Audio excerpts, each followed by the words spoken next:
हाँ जी।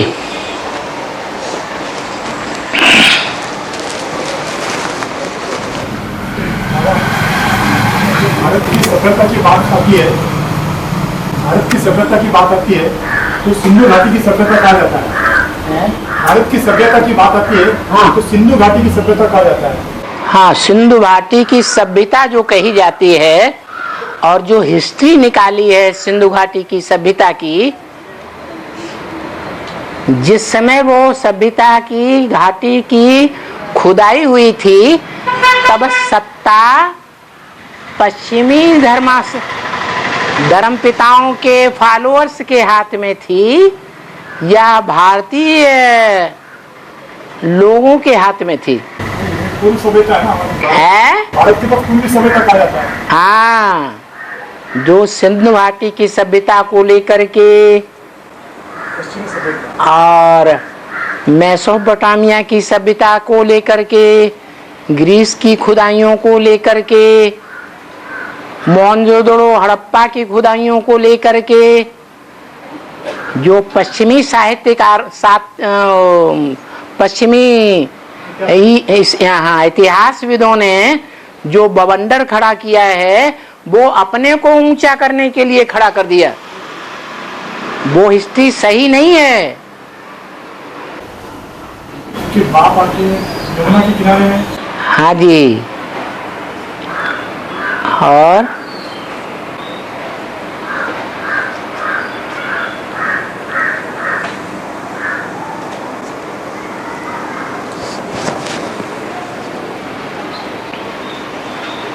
हाँ जी, हमारे भारत में पूरा ज्योतिर्लिंग क्षेत्र, इस ज्योतिर्लिंग क्षेत्र संगम युग की शिव बाबा का याद चिन्ह होता है।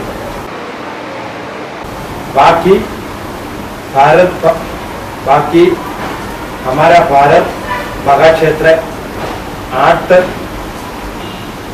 नंबर 108 नंबर और नंबर व शालिग्राम की याद चिन्ह होता है क्या?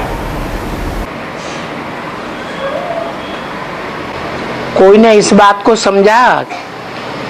ये क्या पूछना चाहते हैं?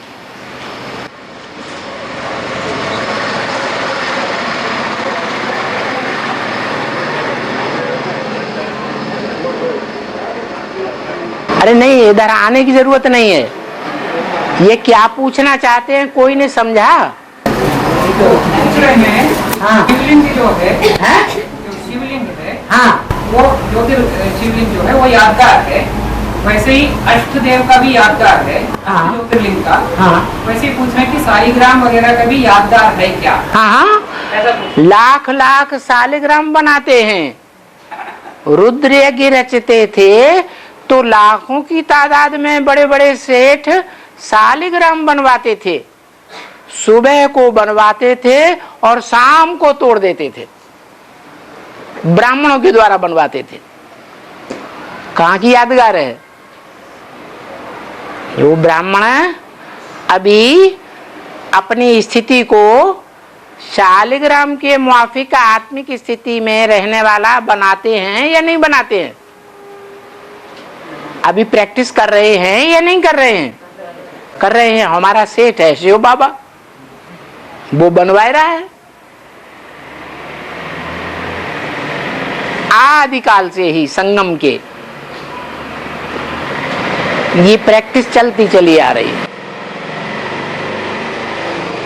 शालिग्राम में जो रूप दिखाते हैं वो अंगुष्ठाकार दिखाते हैं।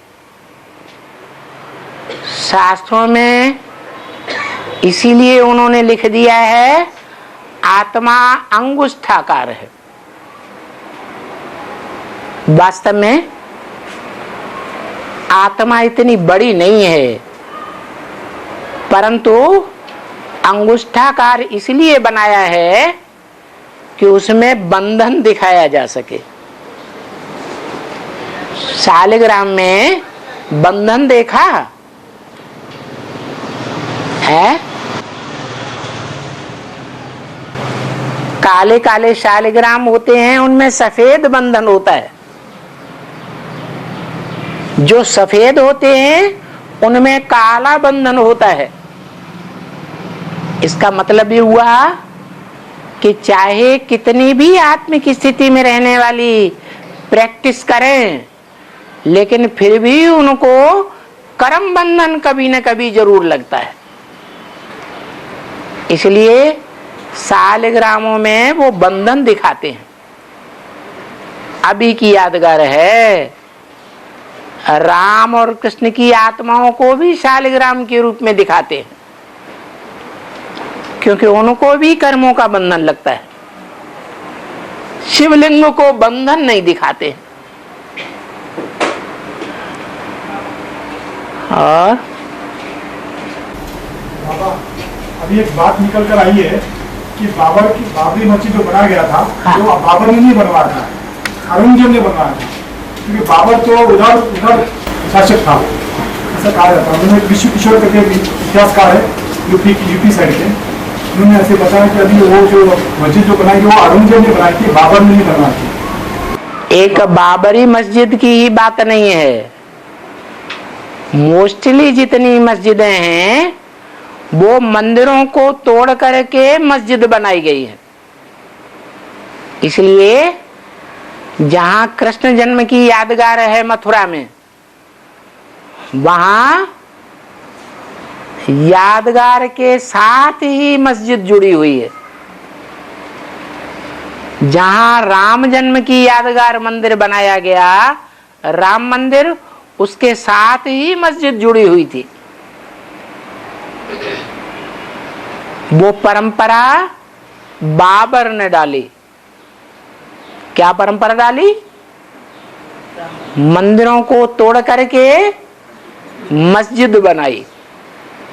इसका अर्थ ये हुआ कि जो आत्मा देवी देवता सनातन धर्म में आती है, इस्लाम धर्म का मुखिया बनती है आधार मूर्त में, और सतयुग के सेकंड नारायण के रूप में आती है, वो ही आत्मा द्वापर युग से इस्लाम धर्म में आती है, और फिर मोहम्मद के आने के बाद वो मूर्तियां तोड़ी जाती हैं। जो इस्लाम धर्म वाले मूर्तियों की पूजा करते थे, और सिर्फ दीवाल रह जाती है। दीवाल है विघ्नों की। संगम युग में वो आत्मा भगवान को पहचानने में विघ्न रूपी दीवाल की भांति खड़ी हो जाती है, और ब्रह्मा कुमार कुमारियों को भगवान बाप की पहचान नहीं होने देती। पता चला कौन है वो आत्मा? है? हाँ जी। इसलिए दीवाल की ही पूजा करते हैं सामने बैठकर, कोई मूर्ति को नहीं मानते। और बौद्ध धर्म में वो लोग निराकार को नहीं मानते हैं। बौद्ध धर्म में, बुद्ध धर्म में, बौद्ध धर्म में, हाँ, वो लोग निराकार को नहीं मानते। मुरली में सुना है, हाँ, तो देवी देवताओं को भी नहीं मानते। हाँ, केवल बुद्ध, शरीरधारी बुद्ध को ही वो ईश्वर मानते हैं। हाँ, सो वो तो बाबा उसका धर्म बीज रूप आत्मा पांडवों में श्रेष्ठ अर्जुन बोलते हैं। हाँ, तो अर्जुन ज्ञानी है तो उसको ऐसा दिखाते हैं, ये भी बोले। तो क्यों था बाबा इतने पढ़ कर संगमयुग में बाबा के साथ बैठ करके इतने पढ़ करके भी वो निराकार को क्यों नहीं मानते? अर्जुन जो है वो नाम क्यों पड़ा? ज्ञान से अर्जन करने, ज्ञान का अर्जन किया। इसका मतलब है पहले अज्ञानी था या ज्ञानी था, तब तो अर्जन किया। मने सदा काल तो वो आत्मा अज्ञानी होकर रहती है। जब भगवान बाप आते हैं तब उसे ज्ञान मिलता है। इसलिए वो अपने को ही श्रेष्ठ समझती है। कि भगवान आकर के सूर्य के समान इस सृष्टि पर उदय होता है। और सूर्य कौन सी दिशा से उत्पन्न होता है? पूर्व दिशा से। तो बौद्धियों के जो धर्म का प्रभाव है वो कौन से धर्मखंड से फैला? भारत में महात्मा बुद्ध की आत्मा ने कोई शरीर में प्रवेश किया, सिद्धार्थ में। यहां उनका प्रभाव नहीं हुआ। उनके माँ बाप ने उनको देश निकाला दे दिया, वो विदेश में चले गए। चीन में, जापान में जाकर के उनके धर्म का प्रभाव हो गया। इसलिए उनके फॉलोअर्स आज तक भी मानते हैं कि सूर्य का उदय उत्तर पूर्वी दिशा से होता है, ईशान कोण से। और हमारे यहाँ भी मानते हैं कि अष्ट देवों में जो ईशान कोण से मूर्ति अष्ट देवों की पहली मूर्ति दिखाई जाती है वो किसकी मूर्ति है? हैं? किसकी मूर्ति है? ज्ञान सागर की मूर्ति है। लेकिन उस ज्ञान सागर की मूर्ति को जिन्होंने स्वीकार किया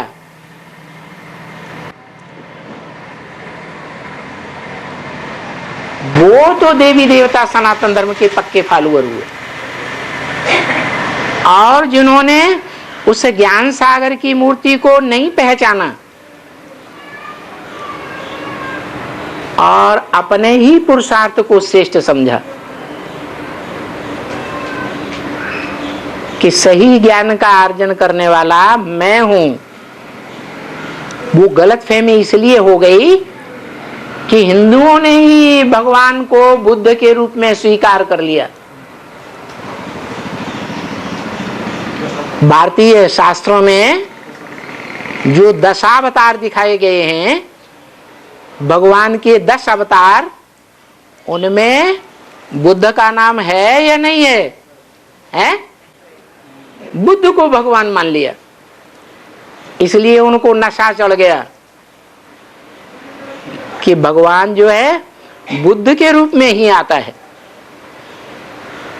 क्योंकि बुद्ध वाली आत्मा जिसमें बुद्ध की सोल परमधाम से आकर प्रवेश करती है, वो आत्मा उस बीज रूप आत्मा से जन्म लेती है जो बीज रूप आत्मा एडवांस के आदि में बौद्ध धर्म की साबित होती है।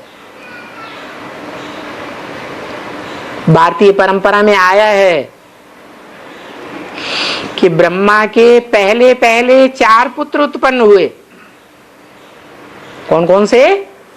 सनत, सनातन, सनंदन, सनत कुमार। लेकिन उन 4 पुत्रों में से जो बुद्ध धर्म का बीज है, वो बुद्ध धर्म का बीज भी जैसे और क्रिश्चियन धर्म का बीज और इस्लाम धर्म का बीज भगवान को नहीं पहचानता और आदि से लेकर के अंत तक विरोध करता है, ऐसे ही बौद्ध धर्म के बीज ने भगवान के उस स्वरूप को नहीं पहचाना। क्योंकि बौद्धी धर्म जो भारतीय धर्म है, भारत माता कहा जाता है या भारत पिता कहा जाता है? मातृ प्रधान देश है। वो धर्म भी मातृ प्रधान है, इसलिए वो माता को विशेष महत्व देता है, पिता को पहचानता नहीं है।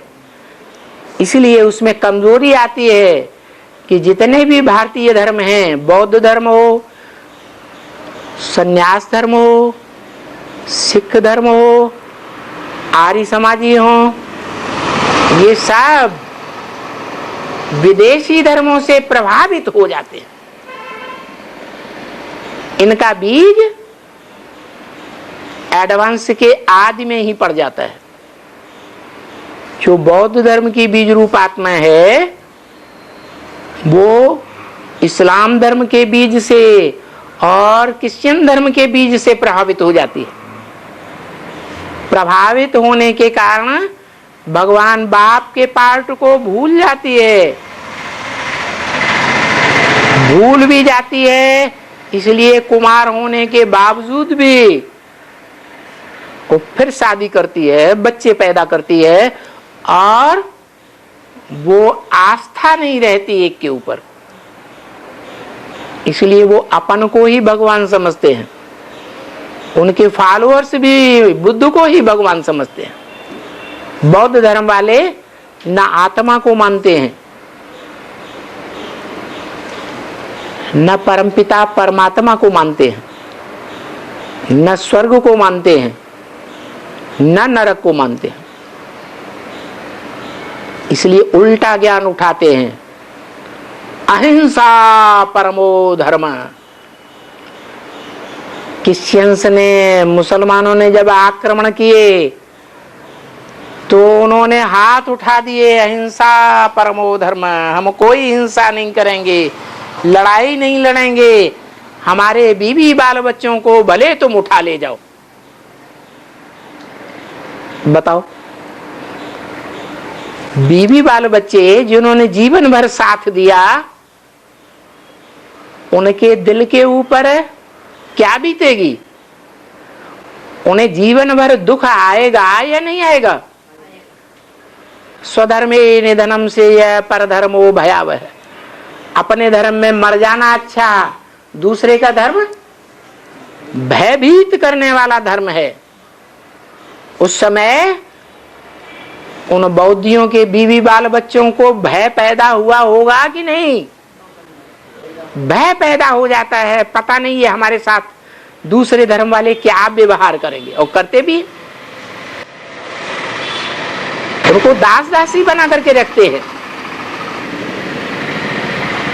उनको सर माथे पर चढ़ा के नहीं रखते।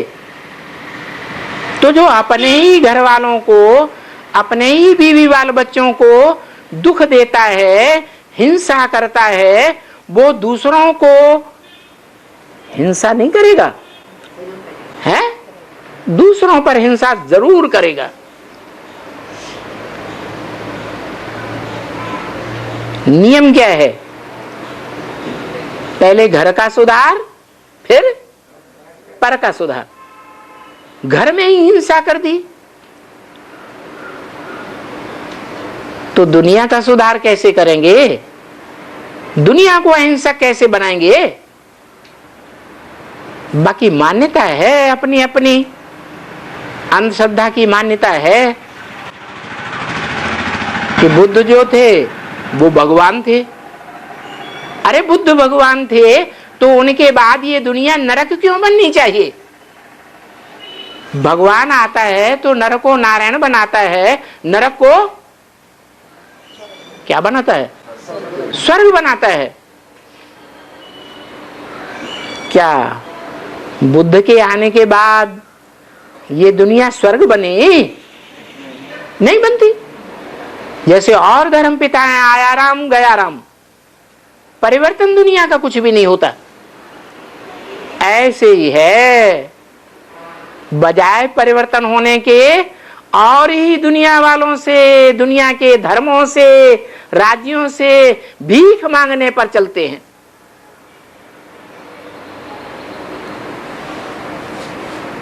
चलते हैं या नहीं है? भीख मांगते हैं कि नहीं? भीख मांगते हैं। उनके जो फॉलोअर्स आते हैं बाद में, सन्यासी, वो भी भीख मांगते हैं। मनुष्य गुरु जो है वो भिखमंगा बनाते हैं, दास दासी बनने की पढ़ाई पढ़ाते हैं। भगवान जब आता है तो दास दासी नौकर चाकर बनने की पढ़ाई नहीं पढ़ाता, क्या करता है? राजा रानी बनने की, स्वाधीन बनने की पढ़ाई पढ़ाता है। और बाबा तो वो बौद्ध धर्म को अर्धनास्तिक भी करते हैं। बौद्ध धर्म को अर्धनास्तिक भी करते हैं बाबा। आस्तिक माने आस्था रखने वाला, किसी के ऊपर आस्था है, विश्वास है, निश्चय है, तो आस्तिक है। बाबा ने मुरली में बोला, भारत इस समय पूरा नास्तिक है। बताओ, जिस भारत में भगवान आते हैं उस भारत का क्या हाल है? पूरा नास्तिक है। किस आधार पर कहा? इसी आधार पर कहा कि भारत जिसमें भगवान आते हैं, जो सदैव भार अर्थात रोशनी, ज्ञान की रोशनी में रत रहने वाला, लगा रहने वाला है, वो किसी मनुष्य मात्र पर आस्था नहीं रखता, किसी मनुष्य मात्र के ऊपर विश्वास नहीं रखता। वो सिर्फ एक निराकार को मानता है। ब्रह्मा को मानता है? मानता है? अरे जो मुकर्रर रथधारी है भगवान का, वो ब्रह्मा को मानता है? नहीं मानता। तो जब ब्रह्मा को ही नहीं मानता, जिसके मुख से भगवान ने गीता ज्ञान सुनाया, तो और किसको मानेगा? पूरा नास्तिक बता दिया। क्योंकि किसी साकार मनुष्य के ऊपर उसे आस्था ही नहीं है। पहले से ही जानता है सब धोखा देने वाले हैं। यज्ञ के आदि से ही उसमें ये संस्कार पड़ गया। क्या? सारी ब्राह्मणों की दुनिया एक तरफ और बाहर की दुनिया वाले तो थे ही दूसरी तरफ, और वो आत्मा एक तरफ। क्या बताया? आदमी क्या हुआ था? एक आत्मा एक तरफ और सारी दुनिया दूसरी तरफ हो गई। तो सारे ही धोखेबाज हुए या नहीं हुए? हैं? उस समय ब्रह्मा ने क्या किया? दादा लेखराज ने जब देखा कि धोबी घाट की बात को लेकर के ब्राह्मणों की दुनिया में बवंडर कुट खड़ा हुआ, और जो दूसरे धर्म में कन्वर्ट होने वाले ब्राह्मण थे, जो हिंदू से दूसरे धर्म में जाते हैं, उन्होंने अंदर की बात को बाहर बोलना शुरू कर दिया, बिना ज्ञान को समझे और बिना समझाए। तो दुनिया वालों में बवंडर शुरू होगा या नहीं होगा? दुनिया वालों की बुद्धि खराब होगी या नहीं होगी? इस तरह जो सिंध हैदराबाद के बड़े बड़े साहूकार लोग थे, जिनकी बहू बेटियां उस सत्संग में आती थी, वो सब विरोधी हो गए ब्रह्मा के भागने से। तो जब मूल ही भाग खड़ा हुआ, तो ब्रह्मा के और बच्चों का क्या हाल होगा? भागेंगे, रह जाएंगे? सब भाग गए। और जो आदमी हुआ सो अंत में भी होगा। एक ही बचेगा।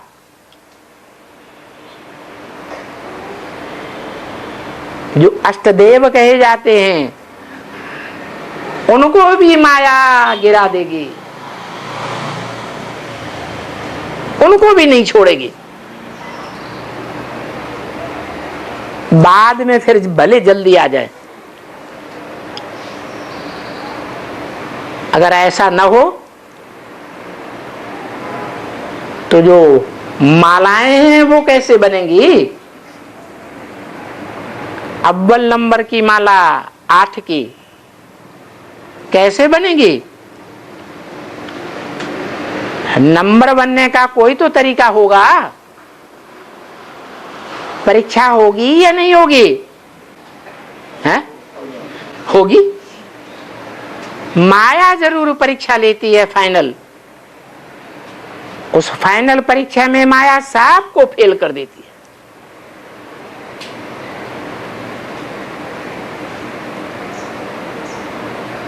और बाबा, लक्ष्मी की आत्मा ने ऐसे क्या पुरुषार्थ किए होंगे संगम युग में, एक ही युगल को जन्म जन्मांतर जीवन भर करने के लिए। संगम युग में क्या पुरुषार्थ किया होगा? भले अफ्रीका के हबसियों के बीच में डाल दिया जाए। हबसी तो कितने विकारी होते हैं। वो इस्लाम धर्म वाले वहां पैदा होते हैं जास्ती तादाद में। एकदम काले, एकदम नाटे, बड़ी बड़ी आंखों वाले, क्रोध आता है तो एकदम लाल आंखों वाले, उनके बीच में डाल दिया सेवा करने के लिए। तो उसको संघ का रंग लगा है? नहीं लगा। तो परीक्षा हुई कि नहीं हुई है? और ऐसी जगह में जाने के बावजूद भी विश्व में अच्छी सेवा करके दिखाई या नंबरवार सेवा करके दिखाई है? अव्यक्तवाणी में बाबा ने क्या रिजल्ट दिया? क्या रिजल्ट दिया कि अफ्रीका ने जो सेवा करनी चाहिए वास्तव में वो सेवा शुरू की है,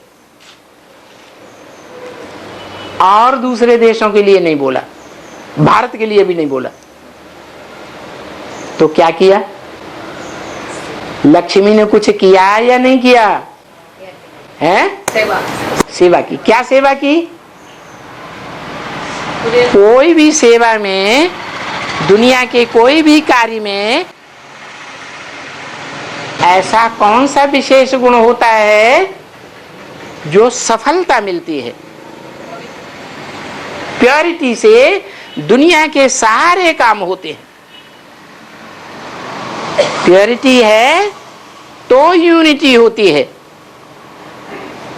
प्योरिटी नहीं है तो यूनिटी नहीं हो सकती।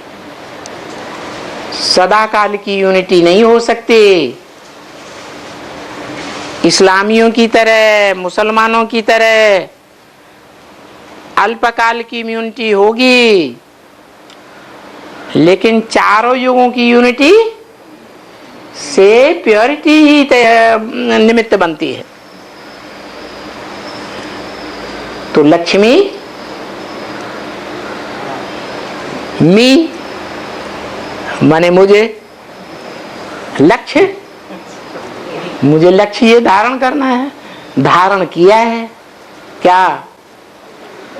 कि मैं लक्ष्मी का पार्ट बजाऊंगी।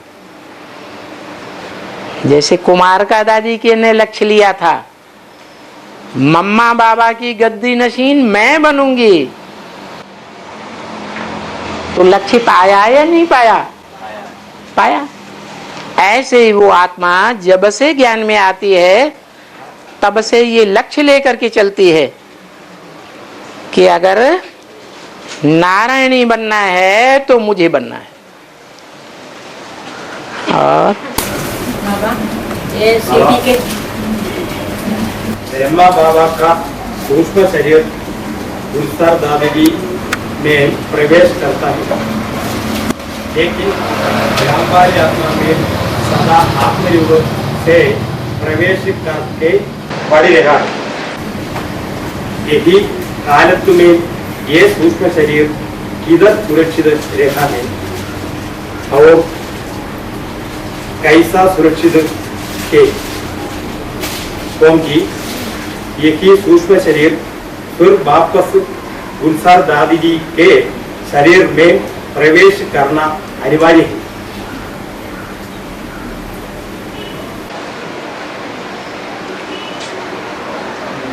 कोई हिंदी जानने वाले ने पूरी बात समझी?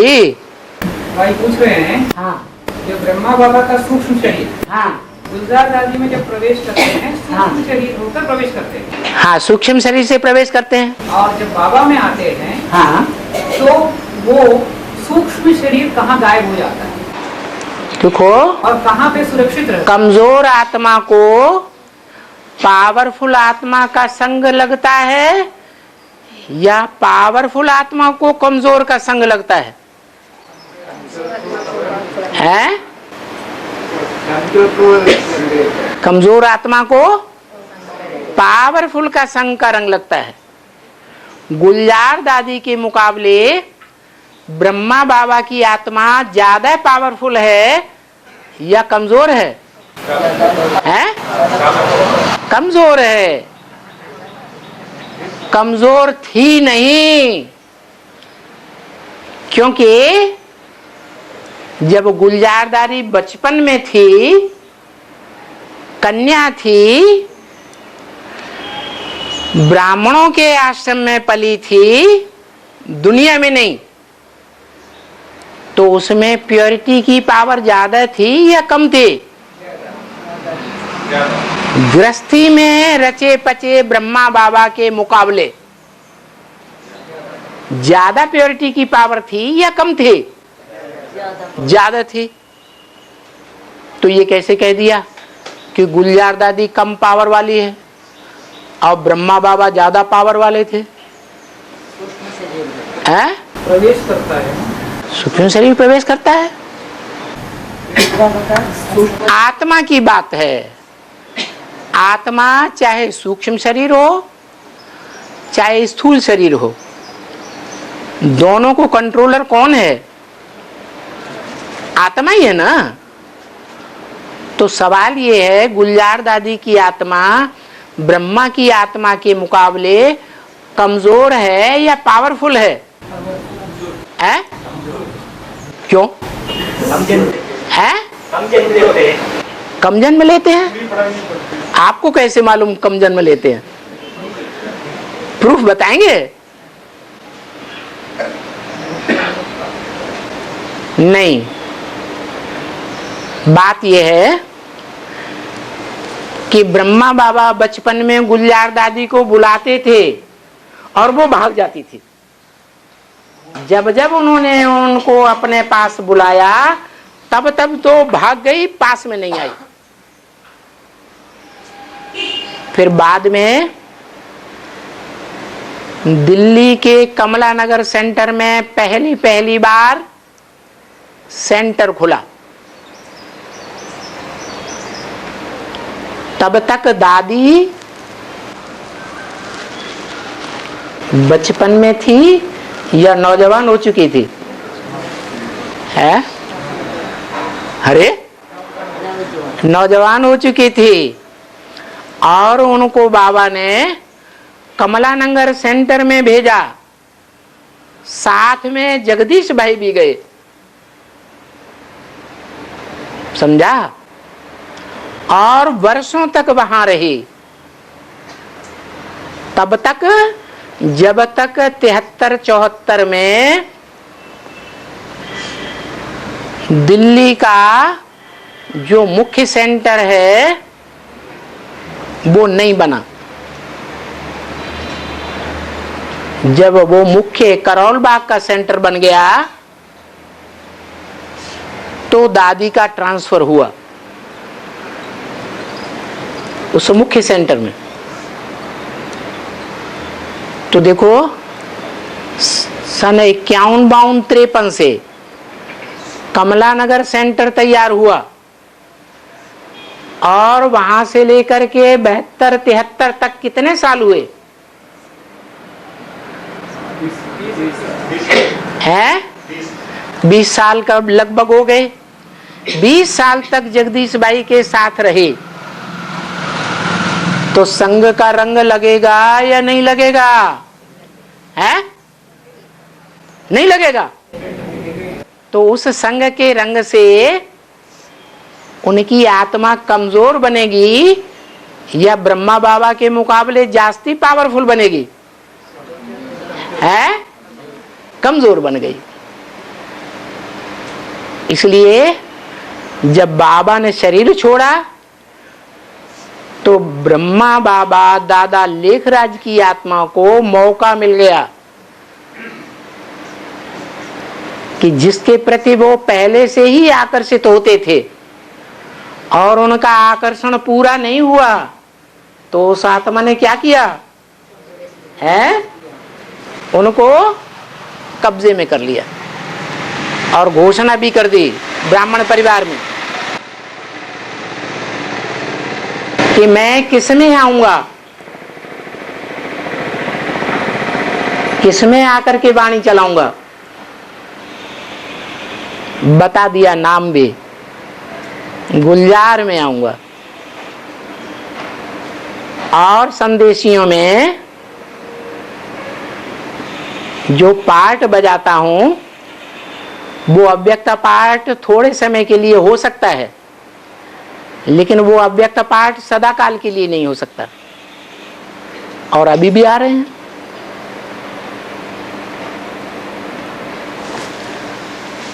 बात का जवाब मिला।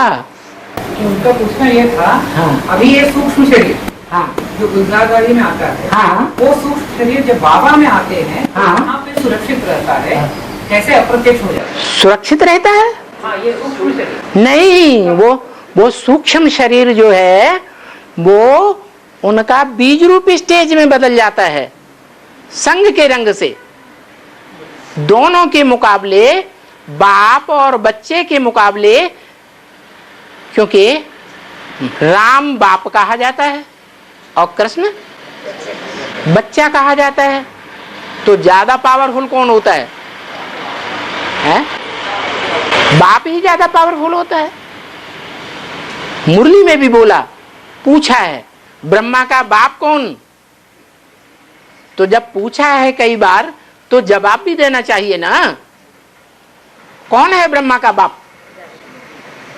है प्रजापिता रामबली वाली आत्मा। तो बाप के सामने बच्चे की आत्मा की चलेगी? चलेगी? कितना भी पावरफुल शरीर को न हो, सूक्ष्म शरीर, लेकिन वो आत्मा संग के रंग में आकर के बीज रूप स्टेज धारण करती ही करती है। तो सूक्ष्म शरीर की तो पावर रहती ही है, लेकिन बीज रूप स्टेज की भी पावर आ जाती है।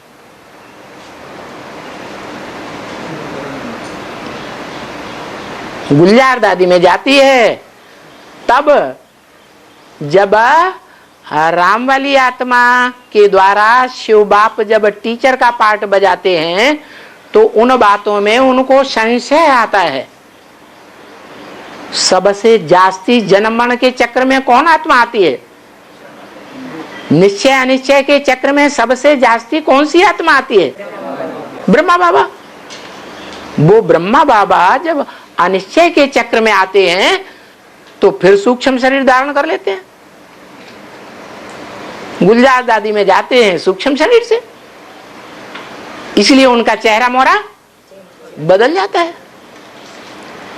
राम वाली आत्मा में जब आते हैं तो चेहरा मोहरा नहीं बदलता। जैसे शिव बाप का चेहरा मोहरा ब्रह्मा में आने पर बदलता था, नहीं बदलता। और ഏകസിവിൽ കോഡ്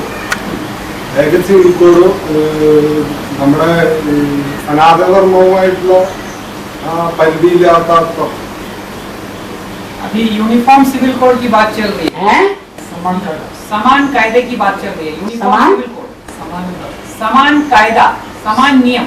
हाँ। यूनिफॉर्म सिविल कोड, हाँ उसका बेहद का अर्थ क्या है?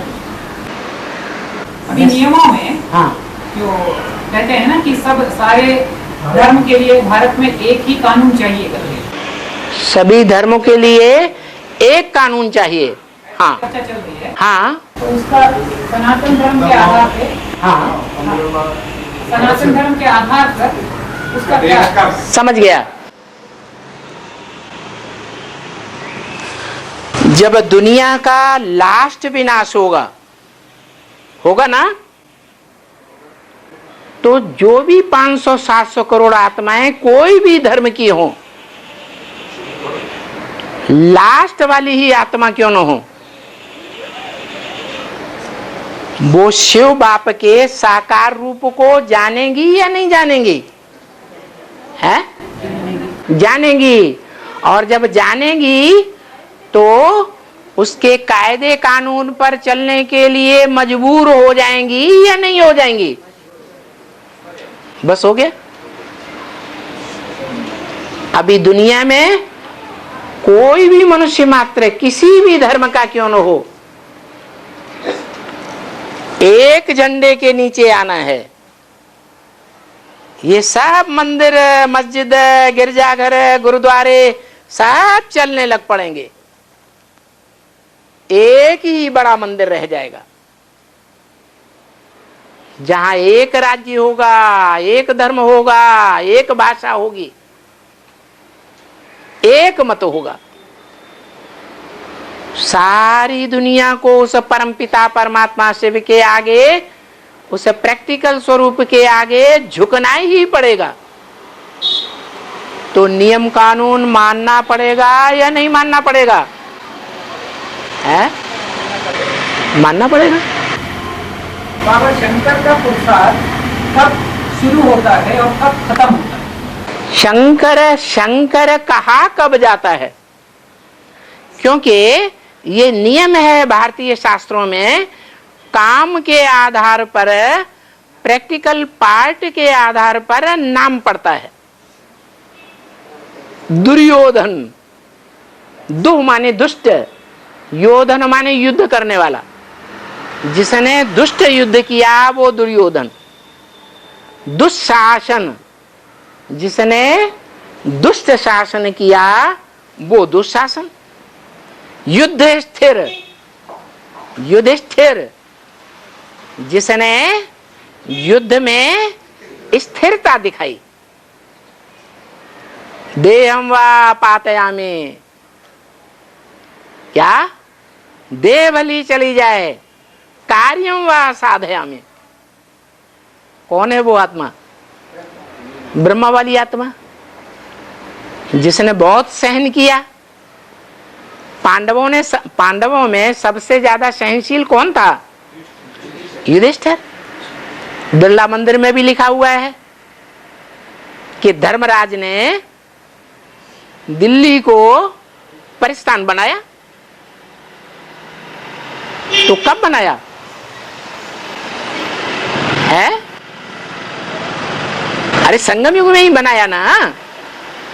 संगम युग में ही स्वर्णिम सतयुग की स्थापना होनी है कि सतयुग में होनी है? संगम युग में होनी। देहम वा पातयामि, भले देह चली जाए तो भी वो आत्मा का दृढ़ निश्चय है, मैं कार्य करके ही छोड़ूंगी। वो कौन आत्मा है? ब्रह्मा बाबा की आत्मा है। और हाँ, शिव को मक्केश्वर, अरे बात तो पूरी हुई नहीं। शंकर का पार्ट कब शुरू होता है? शंकर का पुरुषार्थ कब शुरू होता है और कब खत्म होता है? हाँ, वो पार्ट शुरू होना माने पुरुषार्थ शुरू होना। कब शुरू होता है? हाँ, उससे पहले तो शंकर होता ही नहीं। शंकर का अर्थ ही है संकरण, मिश्रण। कौन कौन सी आत्माओं के पार्ट का मिश्रण है? हैं? राम वाली आत्मा, कृष्ण वाली आत्मा और शिव की आत्मा। तीन आत्माओं के पार्ट का संकरण है, मिश्रण है, तो शंकर कहा जाता है।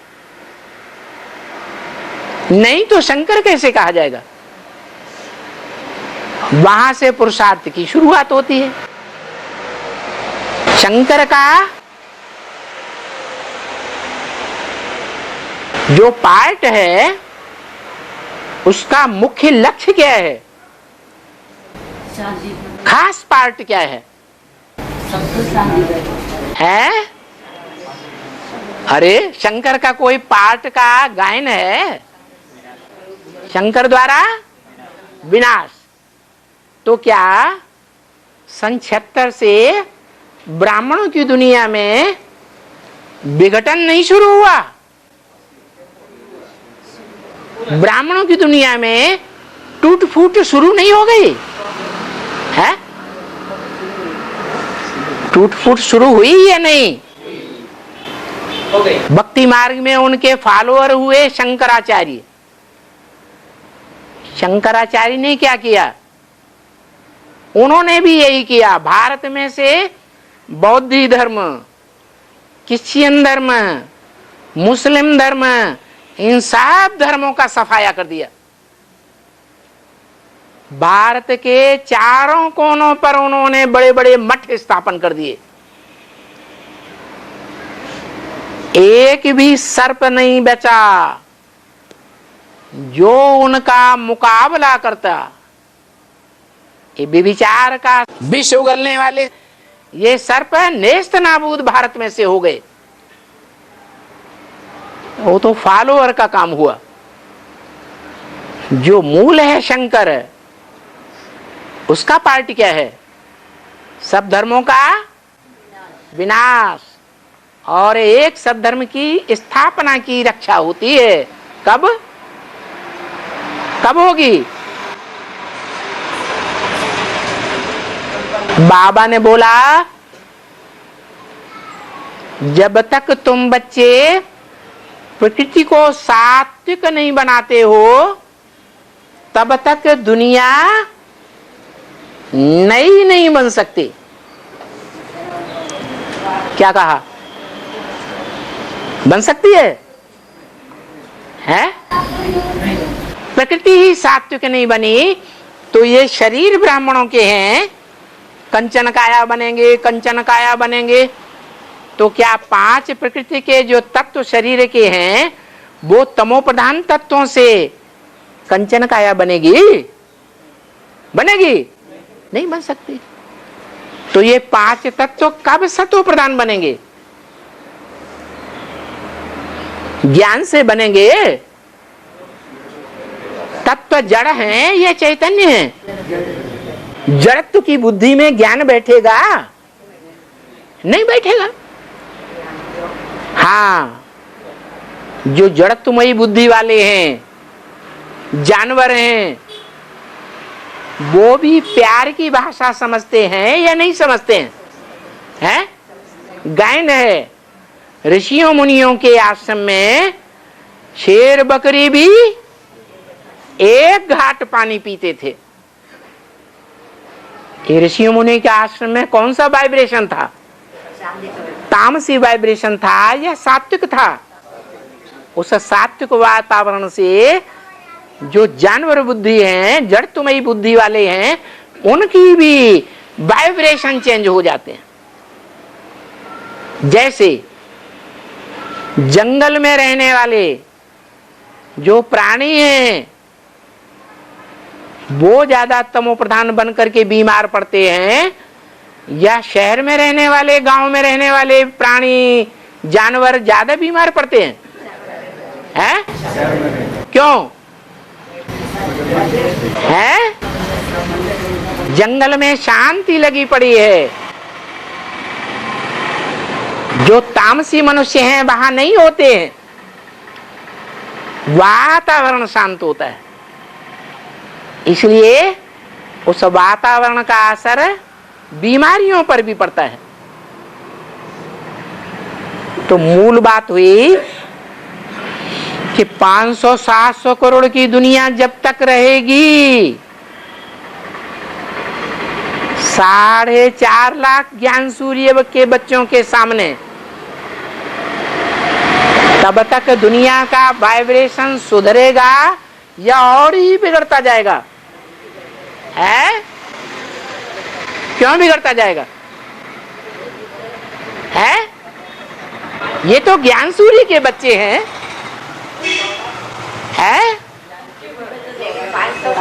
हाँ, संग का रंग हुजूम का लगता है। क्या? यूनिटी से ही परिवर्तन होता है। मुट्ठी भर आत्माओं की प्योरिटी परिवर्तन करने वाली तब ही बन सकती है जब दुनिया के जो और धर्म के लोग हैं उनका सफाया हो जाए। अन्यथा नई दुनिया की स्थापना नहीं हो सकेगी। तो शंकर का काम ज्यादा महत्व का है या नहीं है? है, बहुत महत्व का है। न ब्रह्मा का काम पूरा होगा स्थापना का, और न विष्णु का काम पूरा शुरू होगा। कब तक?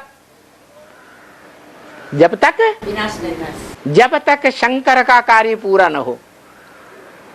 इसलिए सब धर्मों का खंडन कर देता है। पहले पहले ब्राह्मणों की दुनिया में जितने जितने और कुरी के ब्राह्मण ब्रह्मा की गोद में पले हैं, जिनको ब्रह्मा की गोद का नशा है, हमने ब्रह्मा बाबा की गोद ली है। तुम कल के निकले हुए, तुम क्या जानो भगवान क्या चीज होती है। तो उन गोद का नशा रखने वालों में देवभान ज्यादा है या कम है? ज्यादा है। असली बात तो ये है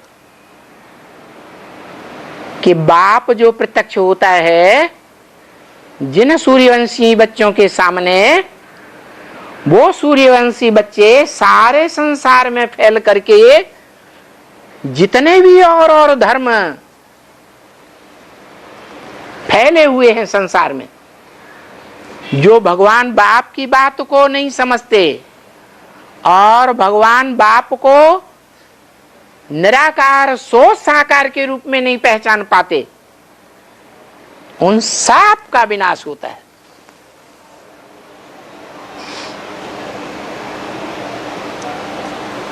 जब एटॉमिक एनर्जी से उन सब का विनाश हो जाए, तब सच्ची स्थापना होती है वाइब्रेशन से। योग बल के पक्के और सच्चे वाइब्रेशन संसार में फैलेंगे और 4.5 लाख बच्चों के नंबरवार जो शरीर हैं, जिनके लिए बोला है, क्या बोला है? शरीर सड़ते जावेंगे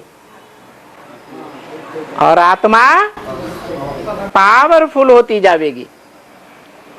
कैसे भी सड़े हुए शरीर हों, उन सड़े हुए शरीरों से ही वो इतनी सेवा करेंगे जो संसार में एकदम क्रांति ला देंगे, बड़ा भारी रिवॉल्यूशन पैदा कर देंगे।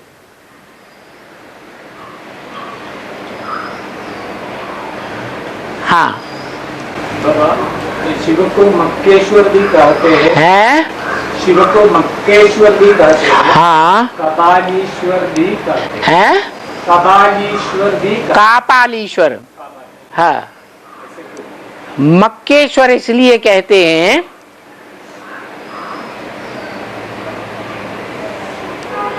कि जितने भी दुनिया में मक्कार हैं दुनिया में, ज्यादा तादाद में या नहीं?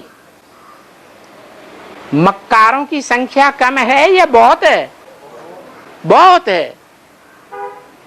उन सब के ऊपर शासन करने वाला है ईश्वर है। मक्कारों का भी ईश्वर है, इसलिए नाम दिया है मक्केश्वर। और दूसरा नाम कपालेश्वर। क्या? कपाल किसे कहा जाता है? ये जो खोपड़ा है ना, मां काली के हाथ में क्या दिखाते हैं? कपाल दिखाते हैं। उस कपाल में क्या होता है? हैं? अरे कपाल में बुद्धि होती है, कपाल में मन होता है। क्या होता है?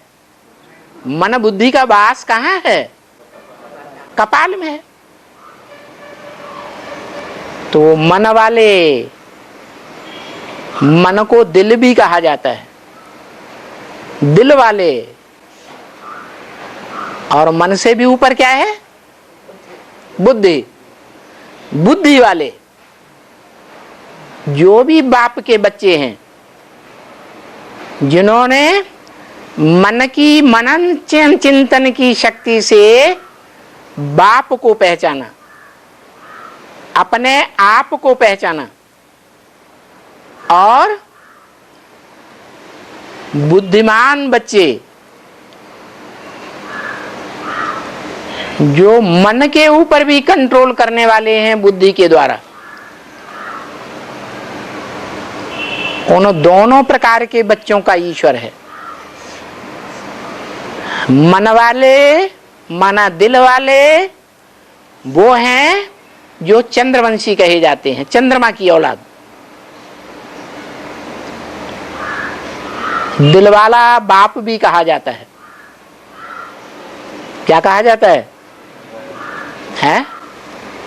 दिल वाला या बुद्धि वाला? हैं?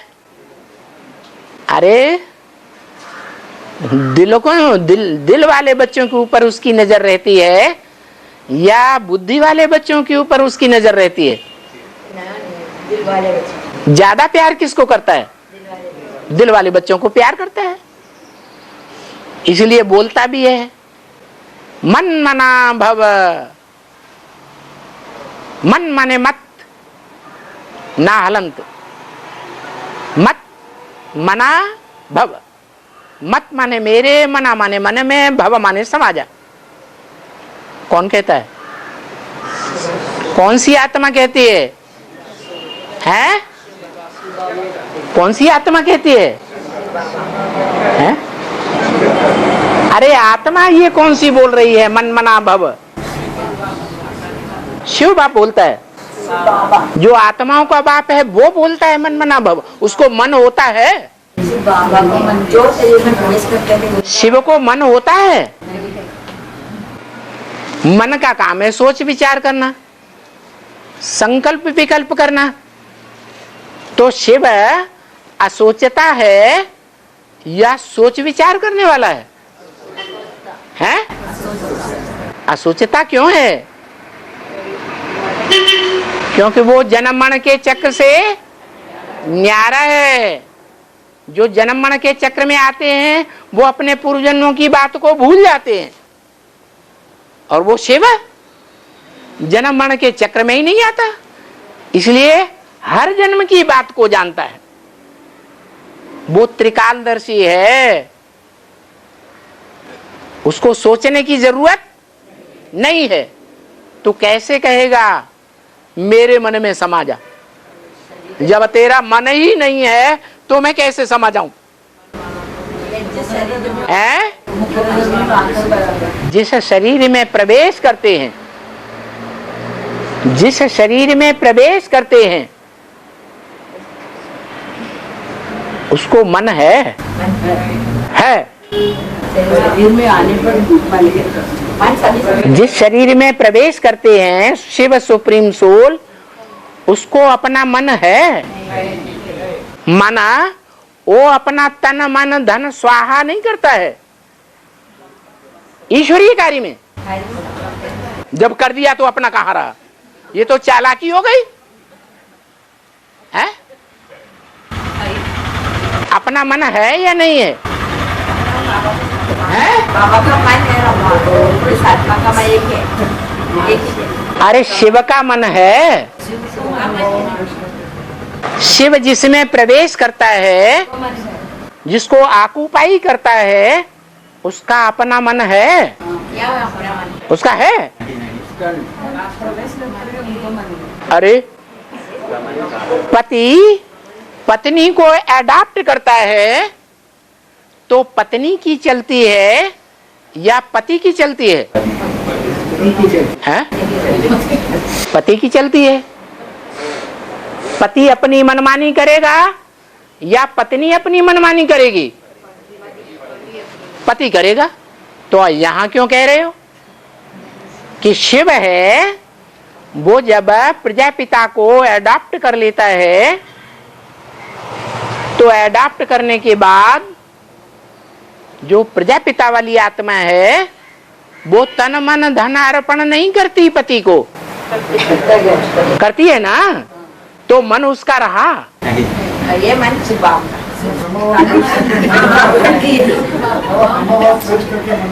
है। अभी ब्रह्मा बाबा की बात नहीं हो रही है, अभी बात हो रही है दो की। एक शिव आत्मा की बात हो रही है, उसको अपना मन नहीं है, वो सोच विचार नहीं करता क्योंकि मन ही नहीं है। वो जिसमें प्रवेश करता है उसमें मन है, उसका तन भी है, इंद्रियां भी हैं और उसके पास कुछ न कुछ धन भी है। लेकिन जो भी है जब वो उसे अपना बना लेता है, अडॉप्ट कर लेता है, तो वो तन मन धन अर्पण करता है या नहीं करता है? सारे बाप का कंट्रोल में आते है? सारे शिव का कंट्रोल में आते। शिव बाप सारे की बात नहीं हो रही है, यहाँ सिर्फ दो आत्माओं की बात हो रही है। एक इस मुकर्रर रथ वाली आत्मा की बात हो रही और दूसरा उस मुकर्रर रथ को जो आकुपाई करता है उसकी बात हो रही, शिव की। उसकी मन तन सब कुछ, मन तन धन सब कुछ बाप को अर्पण कर दिया। कंट्रोल जब में आते हैं। जब अर्पण कर दिया, जब अर्पण कर दिया तो उसका अपना रहा, अर्पण कर दिया, फिर अपनी अकल चलाने की जरूरत है? इसका क्या प्रूफ कि शंकर वाला जो पार्ट है, शिव का जो मुकर्रर रथधारी आत्मा है, वो अपनी अकल नहीं चलाता सारा याद लेके है, अपनी अकल चलाता है या नहीं चलाता है?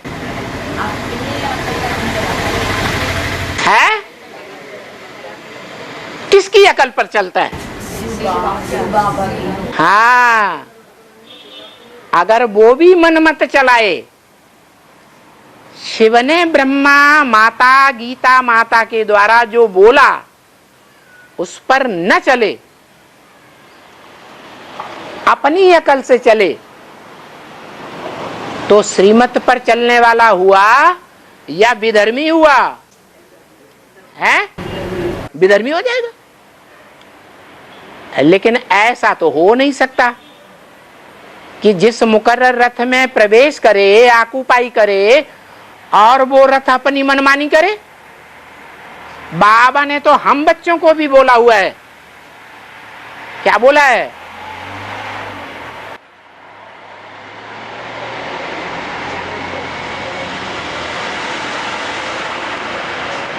अपनी पत्नी को अपनी मुट्ठी में रखना चाहिए,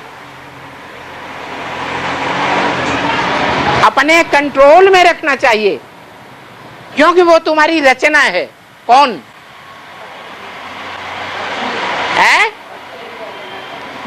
पत्नी जो है वो पहली रचना है पति की।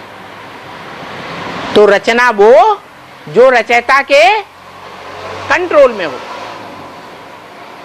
तो जब हम बच्चों को ये डायरेक्शन दिया तो डायरेक्शन देने वाला खुद उस पर चले या नहीं चले? है? चले। डायरेक्शन देने वाला है शिव आत्मा। तो शिव की आत्मा जो है वो ये डायरेक्शन फॉलो करती है या नहीं करती है? क्या डायरेक्शन जो बच्चों को दिया कि अपनी पत्नी को, जिसको तुमने अपना बनाया है, वो तुम्हारी पहली रचना है, उसको अपने कंट्रोल में रखना है। रखना है कि नहीं है? तो वो खुद रखता है? या गीता में झूठा लिखा हुआ है श्लोक मम वर्तमान वर्तन्ते मनुष्या पार्थ सर्वस। दुनिया के जो मनुष्य हैं मेरे रास्ते का ही अनुगमन करते हैं। तो गीता में झूठा लिखा है, भगवान ने झूठा डायरेक्शन दिया है या सच्चा डायरेक्शन दिया? सच्चा डायरेक्शन दिया। भगवान बाप तो कहते हैं कि तुम मेरी मत पर चलो, अगर ये कुछ उलट पलट करता भी है, उलट पुलट बोलता भी है, तो इसके जिम्मेवार है मैं खुद हूं, मैं उसे ठीक कर ही दूंगा। तो पूरी जिम्मेवारी लेता है,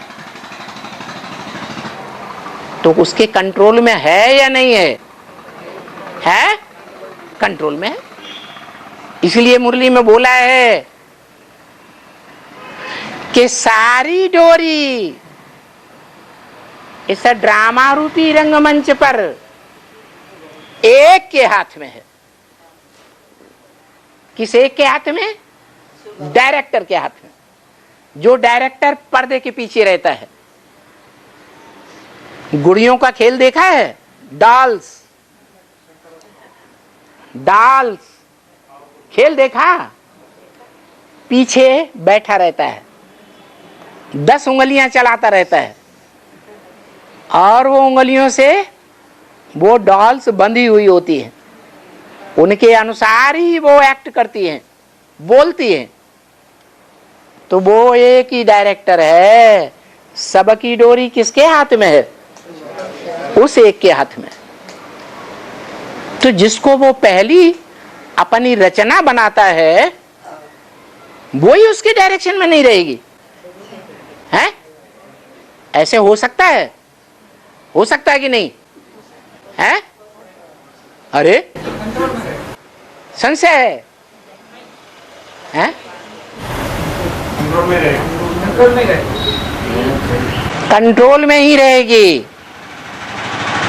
इसलिए बताया कि अगर तन अर्पण कर दिया, मन अर्पण कर दिया, धन अर्पण कर दिया, समय, संबंधी, संपर्क में आने वाले सबकी ताकत अर्पण कर दी, तो सबसे ऊंचा पद मिलेगा।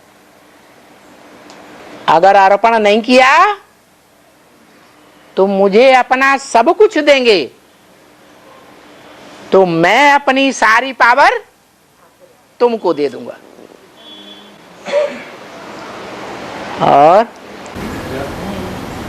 निराकारी शिव का रिपीट होने के लिए 5 वर्ष का ड्रामा बनाने को 100 वर्ष चाहिए, लेकिन ये सृष्टि बना ड्रामा है, तो निराकारी को हमारा साकार लोग छोड़ के परमधाम लोग जाने के लिए मुश्किल होता है, मतलब असाध्य है। ये निश्चय मन में रहते या आप यह ड्रामा बनाना, यह ड्रामा बना हुआ है।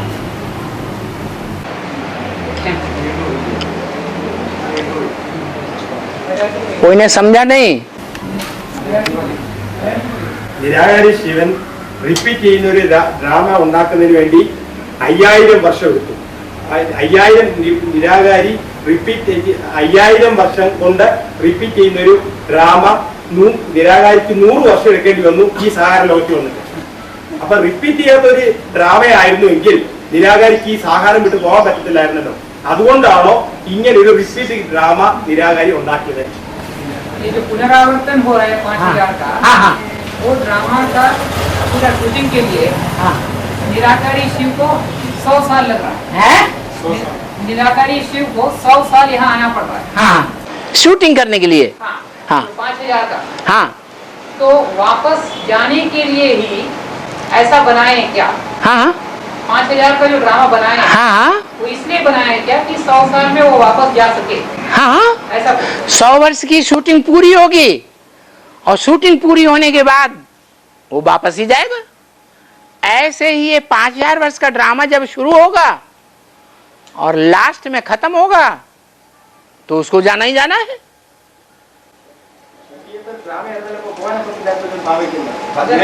अगर ऐसा शूटिंग का एक ये नहीं रहता, संदर्भ नहीं रहता, हाँ तो इसमें कल्पना ये है कि तब शिव बाबा मतलब निराकार शिव को वापस जाना नहीं पड़ता, बिल्कुल ऐसा बोल रहे हैं। बिल्कुल। जैसी शूटिंग होगी, जैसी रिहर्सल होगी, जैसी रिकॉर्डिंग होगी, वैसा ही पुनरावर्तन होगा।